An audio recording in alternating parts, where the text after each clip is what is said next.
What products are coming out next year? Let's talk about this, all right? Let's speculate. What products do we think are going to come from all of our favorite manufacturers? What is the future of DJing technology look like? What does it look like? Let's dive in, all right? Let's dive in, people. Now, before I start, this is all speculation, just so you know. This is all speculation. I don't know anything for sure. If I did, I would let you guys know and leak the shit out of it. Let's be honest. And I'd back it up with evidence. Everything I'm about to say, I have no evidence of. This is just speculation. And this is what I've been searching for and looking for. I'm constantly looking for leaks. By the way, if you have any leaks, feel free to send them to weddingdjtips@gmail.com. You will remain anonymous, and I will thank you 100 times. But today, this is all speculation. But my speculation is usually on point. I'll say that, okay? They don't call me Nicodemus for nothing. So here we go. We're going to start with Pioneer. No, just kidding. Psych. I plead the fifth. 1, 2, 3, 4, 5, fifth. I plead the fifth. Nope. You ain't getting me. You better stop. You think I'm going to, yeah. You think I'm going to sign an NDA and then talk about Pioneer? No. Nick's not trying to go to jail. Nick's not trying. Nope. Not saying nothing. Can't get it out of me. All right, forget you. But I will talk about Rane. Let's talk about Rane for a second. Okay.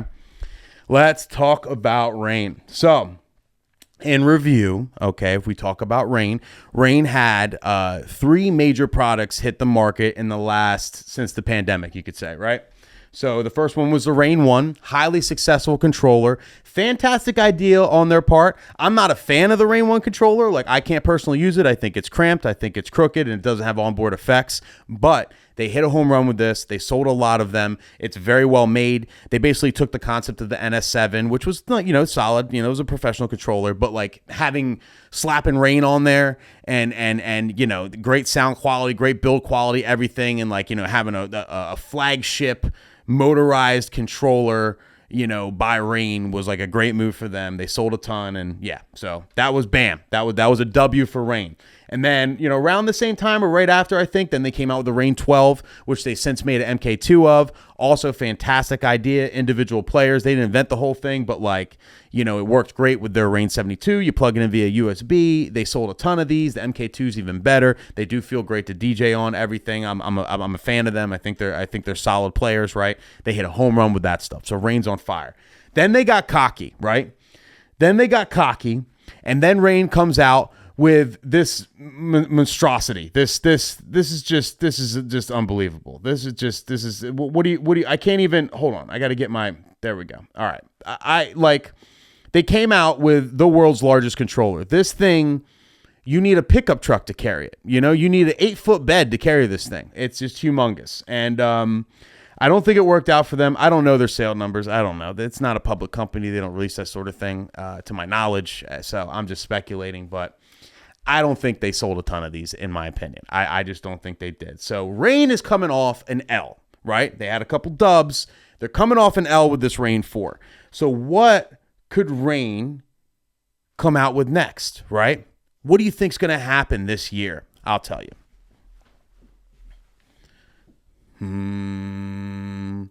My prediction is Rane's going to come out with another motorized controller. Now, they could do it a couple different ways. They can, just do another 7-inch platter, but make a controller that's bigger. You know what I mean? Like more Rev 7 style. We really haven't seen, unless I'm tripping, has another company come out with a battle style controller yet, or it's just been Pioneer, right? Because they got the Rev 5 now, the Rev 1, the Rev 7.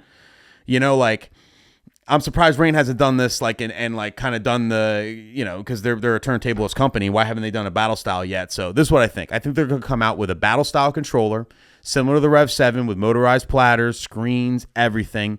They're going to do something different though. Okay. Cause they're going to have to do something different than Pioneer. They're going to have to do something where it's like, they can't just come out with a Rane Rev 7.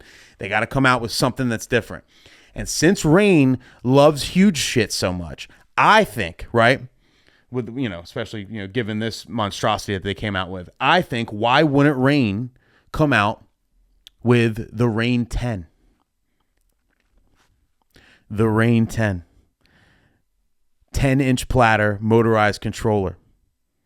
Literally the Rain 10. You need a forklift to set it up. I'm bringing it down, DJ Jim. Don't worry. You're literally going to need a fucking forklift, but it's going to be probably sweet. It's going to be built to the gods. It's going to be literally a weapon. Like, they're going to be able to like drop them out in the Middle East and shit. These things are going to be so huge. But I think it's going to be really nice. I think like it's going to raise my eyebrows. Like, if they did something like that, think about that. They came out with 10-inch motorized platter controller to the gods, literally like effects, full effects section, obviously all the stem integration, maybe something new we haven't seen yet, right? Because they did come out with the cool, what's that thing called with the Rain 4? It was actually a really good idea, but they couldn't, everyone's going to steal it. Stem split. The stem split, you know what I mean? So maybe there'll be a cool like feature like that. But I think they're going to come out with a huge ass motorized controller. I think it's going to be in battle mode, and I think it's going to drop in 2024 at some point. That's what I think. Okay. As far as the Rain 2, they did do an MK or Rain 12. They did do an MK2 of the Rain 12, about a year and a half ago, I think, or something like that. So like, I don't know if they're going to do something with the platters anytime soon. But with the Cross 12 drop, they're definitely working on something. I think the big controller will come first, and then if they do another platter, they're going to do another platter eventually. It's probably going to be the end of the year next year or early 25, personally, as far as Rain. And that's my predictions. Take it to the bank. Put the farm on it. Now, let's talk Reloop. Reloop, another great company. I'm a big fan of Reloop, honestly. So in review, right, Reloop had two flagship, they have little controllers. They do a lot of different products, right? Check them out. But like, their flagships are the Reloop Reloop Elite, and then their Reloop 8000, okay? So the Reloop Elite was essentially, they basically, it's a solid little mixer. I used it like once or twice. It's basically their version of the S9, in my opinion. It looks just like it, everything. It's just a little cheaper, right? I think it was like $800, $900, $1,000. I think they're going to come out with a new one. They're going to come out with their version of the S11, whatever that's going to look like. But I think they're going to have a new battle style or new battle mixer. It's going to have a screen on it, everything, and they're probably going to, that's going to drop next year because this Reloop Elite is pretty old at this point. So they're definitely or they might have a line of mixers. They might do like Pioneer did, like S7, S11. They're going to do the, Reloop Elite version of that for sure. I think they're missing that big time. Like that's long overdue. They got to have something cooking if they still want to keep up with that market. And, I'm sure DJ Angelo is he's a big Reloop guy and he's helping out with that and stuff. So like, I don't know. That's definitely coming, in my opinion, for sure. Now, the 8000, the MK2 did come out a little bit ago, and you could say this was like the first turntable that had like the pads and all that stuff. Like, they'd be getting all fancy, you know what I mean? And then like Pioneer comes out with the Cross 12, and everyone's like, it's just a Reloop 8000, and it's definitely not. But Reloop would, it would definitely behoove them to kind of like go in the direction of the Cross 12. I think they're selling a lot of Cross 12s. It's doing very well. I had them in my furniture now. I've used them at 2 weddings so far, and they're amazing. The fact that you don't have to use the needles no more. It essentially has built-in phase, but no battery or nothing, right? It's the Magville clamp. If Reloop can somehow reverse engineer that and like take away, have a player where you don't have to use the tone arm, or if Reloop wants to make their version of the Rain12, where it's just basically a 12-inch platter, you know what I mean, and it's all kind of HID mode, like via USB. That's another possibility. But I do think they're going to come out with some kind of other platter. It's either going to be something more like the Cross 12, or they're going to take the tone arm away, and it's going to be something more like the Rain 12. But I think they're going to expand on the Rain 12. Like, it's going to have like stem controls, everything.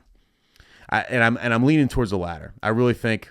Yeah, I think the best move for Reloop, if they're smart, they're making basically a Reloop 12, like the Rain 12, but they're going to add all the stem features, they're going to add all that shit, and they're going to do it right. And I think that's probably going to be their next big move too. So that and the mixers, look for that. And then among others, if we just talk about speakers, honorable mention, not like any specific companies, but I do think like this EV eVerse 8 is like legit. Like it, EV like hit a home run with this, and they kind of changed the game. And I think a lot of speaker companies are going to follow suit. There already have been.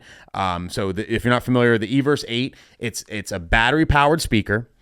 that is weather resistant, which essentially, you know, if it starts raining a little bit, you have this cover for the back and everything. Like, it really is like, I think the average speaker is kind of weather resistant. Like, all of our speakers have been in the rain before at some point, you know, and they kind of like survive. But the fact that they made the cover and they actually made this like IP, whatever, that's huge. Like, because like this is like, they basically made the perfect ceremony speaker, right? So it's weather resistant. It's battery powered, and it can also power your mic receiver. So you can have your mic receiver to it. So it's got like a mixer, so you can have like you know, the music on one side, you know, for Bluetooth or with a wire, and then obviously you can have two mics on there, and it can power one of the receivers. Like, that's kind of crazy, you know. And I think like that it's a very innovative product. It sounds good, it looks good. Like, if you hit a home run, and whenever a company hits a home run, other companies are going to follow suit. Okay, bunch of copycats. And I think we're going to get a lot of that. It's going to be the era of all these battery-powered speakers. I think these companies are kind of pushing the bar and seeing like, you know, how fat can we make these battery-powered speakers? Can we make like a 15-inch battery-powered speaker that lasts 4 hours, you know? And like, so we don't have to plug it in anymore, yada, yada, yada, you know? And I think they might, just because think about it too, other manufacturers are getting a little crazy with battery-powered speakers. I mean, you got, or battery-powered shit in general. Like, you know, like look around, just, you know, in the world, like look at all these battery powered vehicles all over the place, right? Yada. Like, people get like excited about it, and then they make a bunch of them, and then they're going to end up, I think the speaker industry is going to like look just like the car industry. Like, they're going to get all excited. They're going to make all these battery powered shit everywhere. It's going to get like, it's going to be way more than it is today. It's going to get even crazier, right? Battery powered subs and shit. Like, wait till someone comes out with that. And then they're going to make so many that's going to be oversaturated, and they're not going to be able to sell them all, and they're going to have to revert back to the wires, just like the fucking car industry. It's like, not everybody wants a fucking battery powered Ford F-150. You know what I mean? Like, I think that's kind of where it's going. That's the next year or two. Nothing but battery powered shit, nothing but wireless shit, and they're just gonna push for that. And then there's gonna be a lot of us who are like, no, we still want our power. The battery power is not the same. We still want our regular plugs. We want our gasoline engines. And then there's gonna be the anti-culture, and then everyone's gonna fight and fight and fight. And in the long run, everything's gonna be battery powered. In the long run, everything's gonna be wireless, you know. But it's not time yet. It's a little too early for it yet, and we're gonna see that back and forth.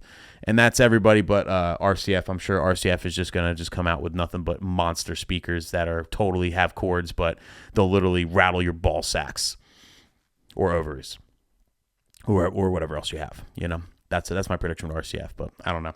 I'm waiting patiently. But that's it, people. You heard it here first, okay? Those are my predictions. Those are my predictions for the future.